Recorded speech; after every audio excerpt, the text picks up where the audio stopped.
Hello friends, welcome to student valuator. आज का topic है फंक्शन से रिलेटेड डोमेन एंड रेंज। तो डोमेन एंड रेंज का क्वेश्चन, चाहे वो जी का एग्जाम हो, एनडीए का एग्जाम हो या similar type of engineering level exams हो जिसमें कि मैथ से रिलेटेड क्वेश्चंस आते हैं, तो उसके लिए काफ़ी इंपॉर्टेंट हो जाता है। तो इस टॉपिक को थोड़ा क्लियर करते हैं क्योंकि मोस्ट ऑफ द स्टूडेंट्स के लिए थोड़ा कंफ्यूजन भरा रहता है। तो एक क्वेश्चन देखेंगे फंक्शन में डोमेन एंड रेंज से रिलेटेड, और उस क्वेश्चन को सॉल्व करने के दौरान ही हम लोग इस टॉपिक कॉन्सेप्ट को भी समझेंगे। So let's start. The question is consider the function fx equals to root x minus x square. तो ये हमारा फंक्शन है और दो क्वेश्चन है इसमें। The domain of fx is, और ऑप्शंस आपके सामने हैं, और फिर से ये क्वेश्चन है the range of fx is what. Okay, तो सबसे पहले समझते हैं कि डोमेन होता क्या है और रेंज क्या होता है। तो डोमेन की बात की जाए तो ये set of all input values for which function is defined. यहाँ पर एक वर्ड है function is defined. Function defined मतलब फंक्शन का कुछ एक इनडेफिनिट टाइप्स वैल्यू नहीं आना चाहिए, मतलब इनडिटर्मिनेट वैल्यू नहीं आना चाहिए, कुछ डेफिनेट वैल्यू आना चाहिए, कुछ रियल वैल्यू आए, तभी हम बोलेंगे कि फंक्शन डिफाइन हुआ है। ठीक है, अब बात कर लेते हैं कि किन वैल्यूज के लिए वो डिफाइन हुआ है, वो फंक्शन डिफाइन किया जा सकता है, उसी सेट को हम लोग बोलते हैं डोमेन। एग्जाम्पल के तौर पर देख लेते हैं, अगर कोई फंक्शन मान लीजिए है 1/x, तो 1/x के बारे में बात किया जाए तो x की कुछ भी वैल्यू पुट करें, x की वैल्यू 1, 1.1, 1.2, एनीथिंग व्हाटएवर, माइनस में भी कुछ वैल्यूज पुट करें, मतलब ऑल रियल नंबर्स, उन सारे रियल नंबर्स के लिए इसकी कुछ ना कुछ वैल्यू निकलेगी, कुछ ना कुछ रियल वैल्यू ही निकलेगी। तो इसका मतलब वो फंक्शन डिफाइन है सारे वैल्यूज के लिए एक्सेप्ट वन पॉइंट। x की वैल्यू अगर हम लोग 0 पुट कर देते हैं तो उसके केस में हमारा रिजल्ट आता है 1/0, जो कि इनडिटरमिनेट, मतलब इसका कुछ डेफिनेशन नहीं है और ये फंक्शन को अनडिफाइंड टाइप कर दिया। तो फंक्शन अनडिफाइंड हो गया इस पॉइंट पर, इस कारण से इसको हमको एक्सक्लूड करना है, यानी 0 को छोड़ करके जितनी भी वैल्यूज रियल वैल्यूज है वो सारे के सारे क्या है, इस फंक्शन का डोमेन है। तो इस तरह से आप लोग समझ चुके हैं कि डोमेन कैसे हम लोग डिफाइन करेंगे। तो डोमेन वो सारी वैल्यूज होगी, वो सारी इनपुट वैल्यूज होगी x की या जो भी फंक्शन का वेरिएबल होगा उसकी, जिसके लिए फंक्शन डिफाइन हो। फंक्शन डिफाइन का मतलब कुछ उसका रियल वैल्यू आए। Now come to the range. Range के बारे में बात करें तो ये set of all possible results of function के बारे में बात करता है। मतलब डोमेन की जो वैल्यूज है उन सारी वैल्यूज को हम लोग पुट करेंगे और उन वैल्यूज को पुट करने के बाद जो रिजल्ट आएगा, ऑल पॉसिबल रिजल्ट्स, उसका जो सेट होगा वो हमारा रेंज कहलाएगा। तो इस तरह से हमने देख लिया कि what is domain and what is range. Now let's start solving the first question. Domain find out करते हैं। तो इस क्वेश्चन का दिए हुए फंक्शन है fx equals to under root x minus x square, इसका हमें डोमेन फाइंड आउट करना है। ठीक है, तो डोमेन फाइंड आउट करने के लिए हम लोग सबसे पहले इसको ऑब्जर्व करेंगे कि ये फंक्शन कब डिफाइन नहीं है।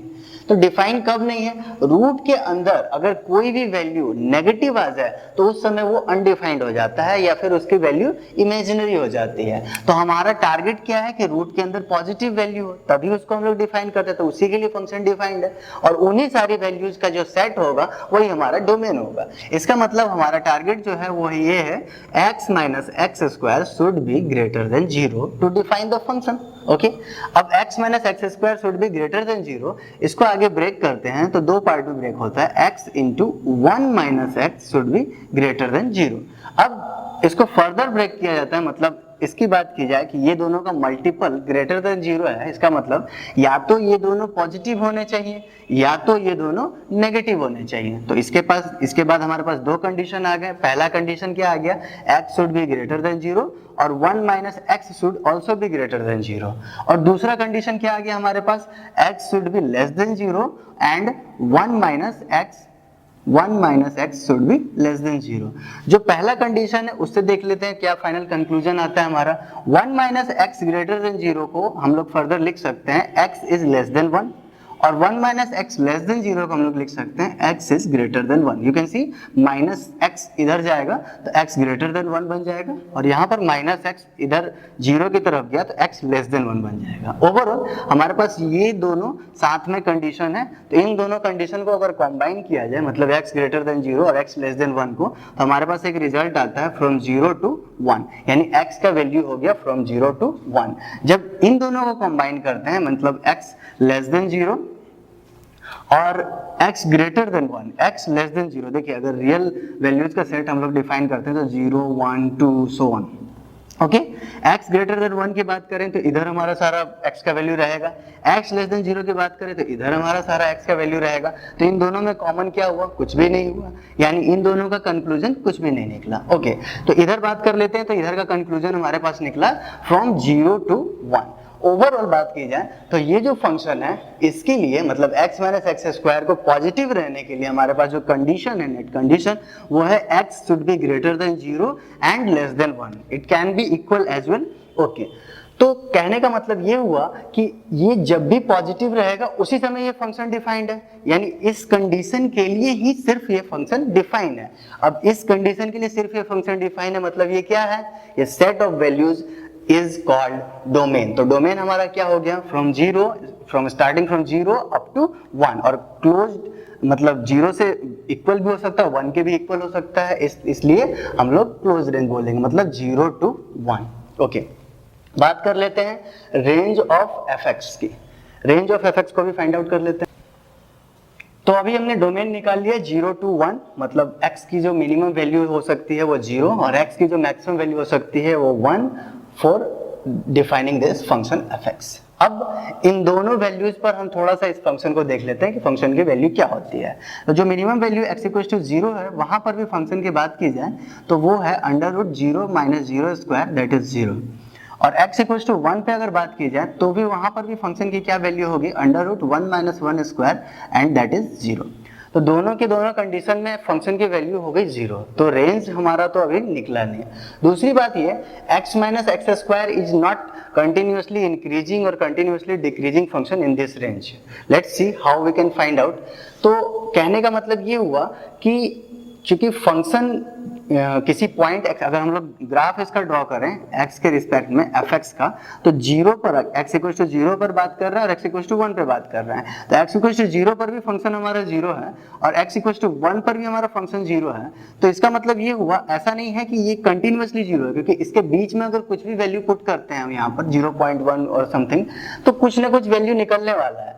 तो वो value that is not going to be 0। इसका मतलब आइदर इस साइड में इसने मैक्सिमा अटेन किया होगा और इसने मिनिमा अटेन किया होगा। मतलब ये हुआ कि फ्रॉम 0 to 1, 0 और 1 के बीच में कोई ना कोई एक पॉइंट होगा जहां पर ये मैक्सिमा होगा, मतलब मैक्सिमम वैल्यू होगा fx का, या फिर मिनिमम वैल्यू होगा। तो वो हमें पहले पॉइंट फाइंड आउट करना है कि वो पॉइंट है कौन सा। तो पॉइंट ऑफ मैक्सिमा और मिनिमम फाइंड आउट करने के लिए हमारे पास सिंपल मेथड है और वो है f' x = 0 कर देंगे।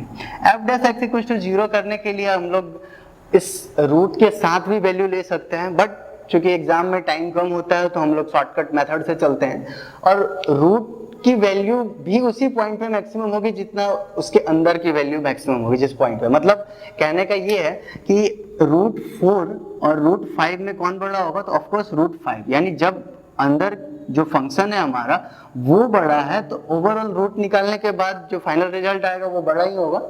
It means instead of finding the maxima point for root, we can find the maxima point for this x minus x square internal function। तो x minus x square का हम लोग मैक्सिमा पॉइंट निकालते हैं और उसी के अकॉर्डिंग फंक्शन का भी मैक्सिमा पॉइंट वही होगा। तो let's find the maxima of x minus x square। तो देखिए फंक्शन है हमारे पास x minus x square, इसका डिफरेंशिएशन करेंगे और इसको 0 के इक्वेट करेंगे, इससे हमें पॉइंट ऑफ मैक्सिमा मिल जाएगा। x का डिफरेंशिएशन 1 माइनस एक्स स्क्वायर का डिफरेंशिएशन 2, इसको 0 से इक्वेट कर दिए। x की वैल्यू क्या आ गई? x की वैल्यू आ गई हाफ। तो x का वैल्यू जब हमें हाफ मिल गया, मतलब ये क्या है? Point of maxima for this function. इसमें जो रेंज ओवरऑल जो हम लोगों को फाइंड आउट करना था, रेंज का मैक्सिमम वैल्यू, वो मिल गया हम लोगों को हाफ। और ये हाफ जब मैक्सिमम वैल्यू और मिनिमम वैल्यू हमारे पास ऑलरेडी है ही 0, इसका मतलब ये हुआ कि जो रेंज हो गया फंक्शन का starting from 0 up to half. तो ये बी आंसर हो गया। तो ओवरऑल हम लोगों ने इस क्वेश्चन में फंक्शन में कैसे domain and range find out करते हैं वो सीखा। आगे आने वाले वीडियोस में मैं इसी तरह के कुछ ट्रिकी क्वेश्चंस लेकर आऊंगा। Thank you so much for watching this video.